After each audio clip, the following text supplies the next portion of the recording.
अस्सलाम वालेकुम। प्रोग्राम सवाल के साथ मैं हूं मारिया मेमन। आज की टॉप स्टोरीज है 2025 कैसा रहा, 2026 में हम क्या एक्सपेक्ट करें, कैसा होगा।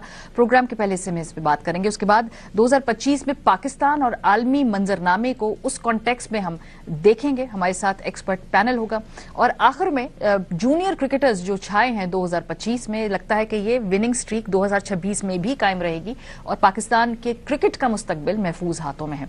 आगाज करते हैं, चूंकि आज साल 2025 में सवाल यह है कि आखिरी शो है, तो हम जायजा लेंगे 2025 के साल के ऊपर और साथ साथ 2026 में सियासत और उमूर रियासत क्या रुख इख्तियार करेंगे, इस पर भी बात करेंगे। पहले हम क्विकली अगर नजर डालें कि क्या बड़े बड़े इवेंट्स इस साल हुए हैं, तो जो पहला बड़ा इवेंट था जिसने, अगर हम कहें सिफारती तौर पे पाकिस्तान के लिए हालात को टर्न अराउंड किया है, वो मई 2025 की पाक भारत जंग थी।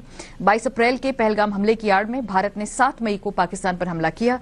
7 से 10 मई तक पाक भारत जंग जारी रही और पाकिस्तान ने भारत के 5 से ज्यादा जहाज गिराए। टेक्निकली पाकिस्तान क्लेम करता है कि 7 जहाज गिराए, 8वें को नुकसान पहुंचाया। भारत किसी एक को भी मानने को तैयार नहीं है, जिनमें राफेल तैयारे भी शामिल थे। इसके अलावा अमरीकी सदर ट्रंप बार बार इन जहाजों के गिराए जाने का जिक्र भी कर चुके हैं। I'm very proud of. We stopped a lot of wars.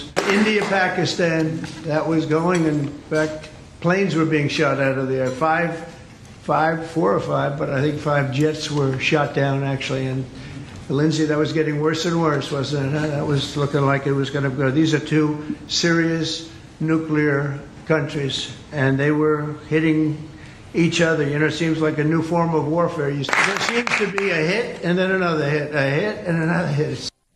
दूसरा बड़ा इवेंट होता है सितंबर 2025 में। पाकिस्तान और सऊदीया तारीखी एक डिफेंस पैक्ट के ऊपर साइन करते हैं और एक मुल्क पर हमला, दोनों ममालिक पर हमला तस्वुर होगा, ये इस मुआहदे के अंदर दर्ज है। मुआहदे के मुताबिक पाकिस्तानी फौज हरमैन शरीफैन की हिफाजत पर मामूर होगी। ये मुआहदा इसराइल का कतर पर हमले के बाद सामने जो आने वाला मुआहदा है, ये आप अपनी स्क्रीन पर इस वक्त देख सकते हैं। तीसरा बड़ा इवेंट जो है ये हुआ है, ये था शहबाज शरीफ साहब और आसिम मुनीर की डोनाल्ड ट्रंप से मुलाकात, और ये सितंबर के महीने में ही मुलाकात हुई थी। इसके आखिर में व्हाइट हाउस के अंदर जो है ये जो मुलाकात हुई, तो हमने वो विजुअल्स देखे और ये 2025 में फील्ड मार्शल आसिम मुनीर की ट्रंप से दूसरी मुलाकात थी जो हमने देखी। चौथा बड़ा इवेंट जो हुआ है, अगेन क्योंकि पाकिस्तान की फॉरेन पॉलिसी को रीशेप कर रहा है, अक्टूबर के आगाज में पाकिस्तान की जो अफगान तालिबान है उनके साथ जो झड़पें हैं और जंग है, टीटीपी के इशू पर पाकिस्तान और अफगानिस्तान के दरमियान टेंशन बनी रही इस तमाम साल। कतर और तुर्किया की मुदाखलत पर दोनों ममालिक में जंग बंदी हुई, लेकिन बातचीत का सिलसिला आगे ना बढ़ सका और बॉर्डर एज वी स्पीक अभी तक बंद है। ये तो हमने देखा इंटरनेशनली कुछ बड़े जो वाकयात हैं वो हुए, डोमेस्टिक पॉलिटिक्स में भी बहुत कुछ हुआ जी। अब एक बहुत बड़ा इवेंट अक्टूबर के अंदर जो खैबर पख्तूनख्वा के वजीर आला हैं उनकी तब्दीली होती है। बानी पीटीआई ने अली अमीन गंडापुर को हटाकर सुहेल आफरीदी को वजीर आला बनाया। वफाकी हुकूमत की रुकावटों के बावजूद सुहेल आफरीदी वजीर आला बन गए और अब उनको स्ट्रीट मूवमेंट की तैयारी का कहा गया है अपेरेंटली इमरान खान साहब की तरफ से। 2026 में इस हवाले से उनका कड़ा इम्तिहान होगा।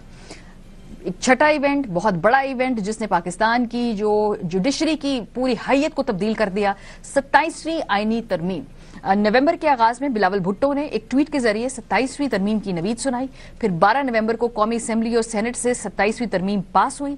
पीटीआई और जेयूआई ने मुखालफत की, लेकिन उनके एक सेनेटर ने हक में वोट डाला।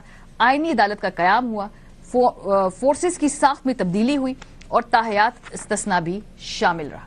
प्रोग्राम के पहले से में आमिर इलियास राना साहब मौजूद हैं, शाद भट्टी साहब मौजूद हैं। बहुत शुक्रिया आप दोनों हजरात का।